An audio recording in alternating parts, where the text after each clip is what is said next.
Bom dia, senhoras e senhores, como é que vocês estão?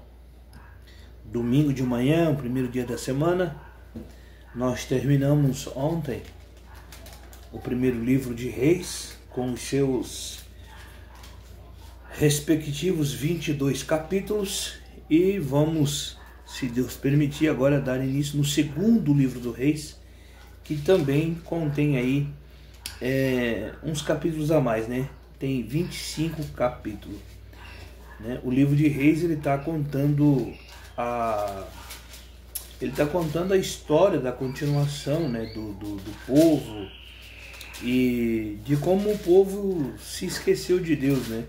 Como sempre, o povo se esquecendo de Deus, perdendo as estribeiras, e isso é lamentável. Mas infelizmente acontece e a gente não pode deixar de ler ou deixar de meditar, né? Então a gente está vendo aí que esses dois livros de primeiro e segunda Reis, ele fala da glória e da glória à ruína. Então o povo sai de uma glória e vai para ruína. Da mesma forma que Deus eleva eles a uma glória, Deus também eleva eles a uma ruína, tudo porque eles infelizmente desobedecem a Deus. Então abre tua Bíblia comigo, estou lendo na versão católica e vamos viajar aí nas páginas deste livro aí, tá ok? Lembrando que a Bíblia é um livro sagrado, viu, pessoal? A Bíblia é um livro sagrado, tá? O profeta de Javé, depois da morte de Acabe, Moabe se revoltou contra Israel. Ocosias caiu da sacada do seu quarto em Samaria e ficou ferido. Então mandou mensageiros com o seguinte encargo: consulte Baal-zebub, deus de Acaron, para ver se vou sarar destas feridas. Mas o anjo de Javé disse a Elias, o desbita: levanta-se e vá ao encontro dos mensageiros do rei de Samaria e diga-lhes: por acaso não existe Deus em Israel para vocês estarem consultando Baal-zebub?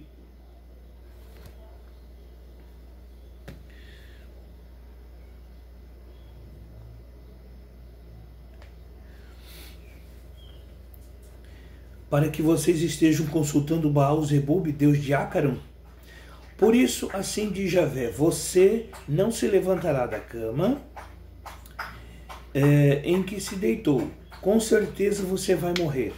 E Elias foi embora. Os mensageiros voltaram e o rei Ocosias perguntou-lhes: por que vocês voltaram? Então eles responderam: um homem veio ao nosso encontro e nos mandou voltar ao rei que nos tinha enviado para dizer a ele: assim diz Javé: por acaso não existe Deus em Israel para que você mande consultar Baal-zebub, deus de Acaron? Por isso você não se levantará da cama em que está deitado. Com certeza você vai morrer. Ocosias perguntou como era o homem que foi ao encontro de vocês e lhe disse essas coisas. Então eles responderam: ele estava vestido com roupa de pelo e usava um cinto de couro. O rei disse: é Elias, o desbita. Então mandou um oficial com 50 soldados buscar Elias. O oficial subiu à procura de Elias e o encontrou sentado no alto do monte e lhe disse: homem de Deus, o rei manda você descer. E Elias respondeu: se eu sou homem de Deus, que um raio caia e queime você e seus 50 soldados. Então um raio caiu e queimou o oficial e seus 50 soldados.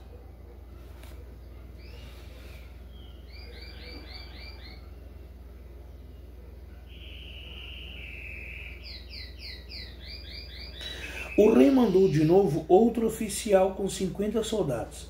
O oficial subiu e disse a Elias: homem de Deus, o rei mandou você descer imediatamente. Elias respondeu: se eu sou o homem de Deus, que um raio caia e queime você e seus 50.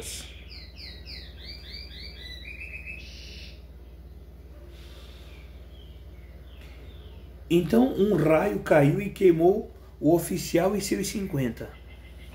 O rei mandou pela terceira vez um oficial com 50 soldados.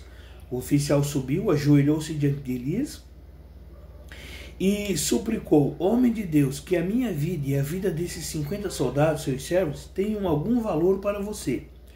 Caiu um raio e queimou 2 oficiais, cada um com seus 50 homens. Mas agora que a minha vida tem algum valor para você. O anjo de Javé disse a Elias: desça com ele e não tenha medo. Elias se levantou, desceu com o oficial e foi falar com o rei. E lhe disse: assim diz Javé, uma vez que você enviou mensageiros para consultar Baal-zebub, Deus de Ácaro, você não se levantará da cama em que está deitado, e com certeza você vai morrer. E o rei Ocasias morreu, conforme a palavra de Javé anunciada por Elias. E o Ocasias não tinha filhos.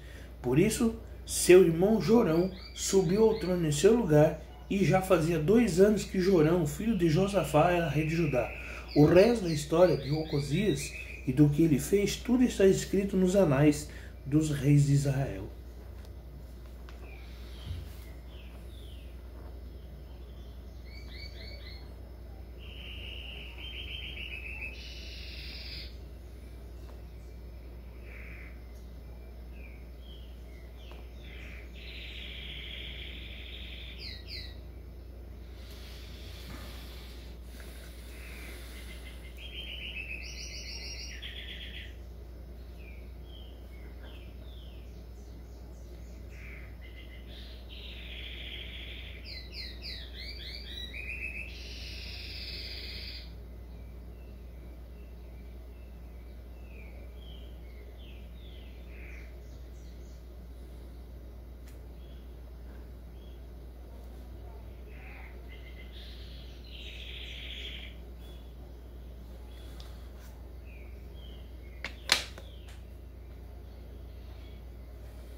Segundo livro do Reis, capítulo 2, discípulo de Elias.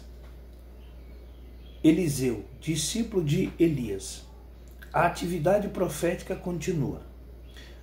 Quando Jové arrebatou Elias ao céu num redemoinho, aconteceu o seguinte: Elias e Eliseu partiram de Gilgal. Elias disse a Eliseu: fica aqui, porque Javé me mandou ir sozinho a Betel. Eliseu respondeu: pela vida de Javé e pela sua vida, não deixarei de acompanhar você.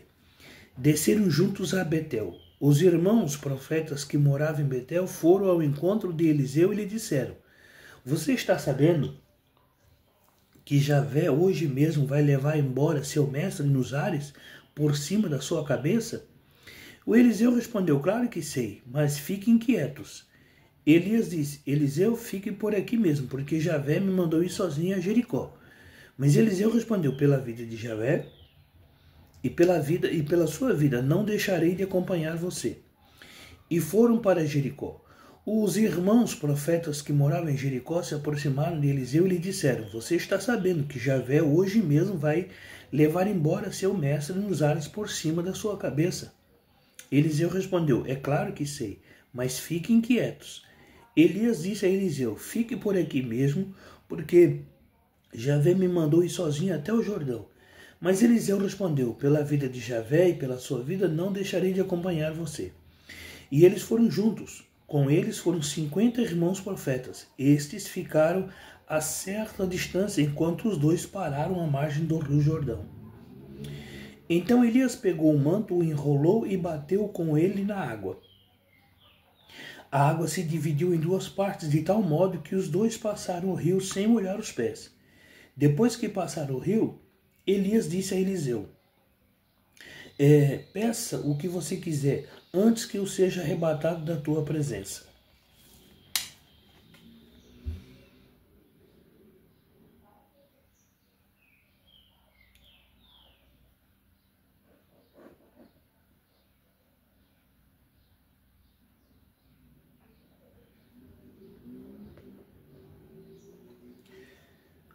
Eliseu pediu: deixe-me como herança dupla porção do seu espírito. Elias disse: você está pedindo uma coisa difícil. Em todo caso, se você me enxergar quando eu for arrebatado da sua presença, isso que pede lhe será concedido, caso contrário não será concedido.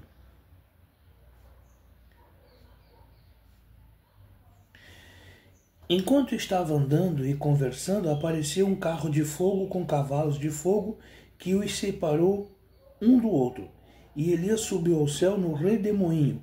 Eliseu olhava e gritava: meu pai, carro e cavalaria de Israel. Depois não ouviu mais. Então Eliseu pegou sua própria túnica e a rasgou em duas partes. Pegou o manto de Elias que havia caído e voltou para a margem do rio Jordão. Segurando o manto de Elias, bateu com ele na água, dizendo: onde está Javé, o Deus de Elias? Bateu na água, que se dividiu em duas partes, e ele atravessou o rio. Ao vê-lo, os irmãos profetas que estavam a certa distância comentaram: o espírito de Elias repousou sobre Eliseu.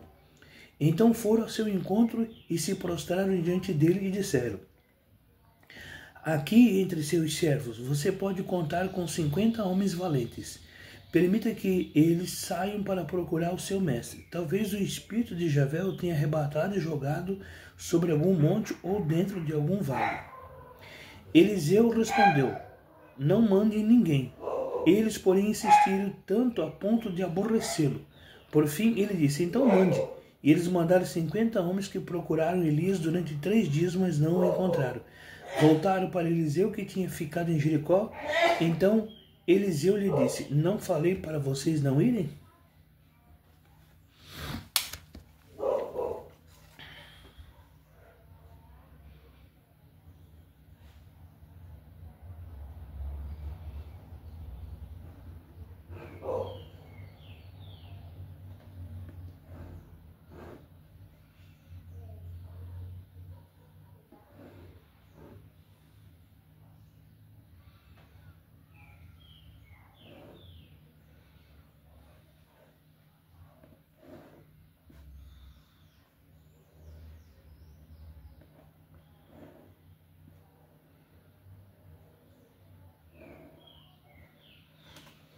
Vida para o povo.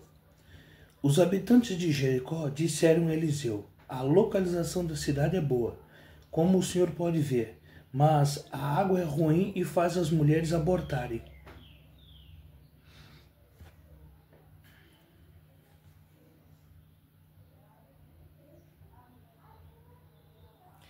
Eliseu pediu: tragam para mim um prato novo com sal. Eles levaram o prato. E Eliseu foi até a fonte de água, jogou nela o sal e disse: assim diz Javé, eu faço esta água ficar boa, e ela não causará nem morte e nem esterilidade. E a água se tornou potável até o dia de hoje, como Eliseu tinha dito. O profeta merece respeito. Daí Eliseu foi para Betel. Enquanto subia pelo caminho, um bando de garotos que tinham saído da cidade começaram a zombar dele, gritando: suba, careca, suba, careca. Eliseu virou-se, olhou para eles e os amaldiçoou em nome de Javé. Então 2 ursas saíram do bosque e despedaçaram 42 garotos. Eliseu foi para o Monte Carmelo e depois voltou para Samaria.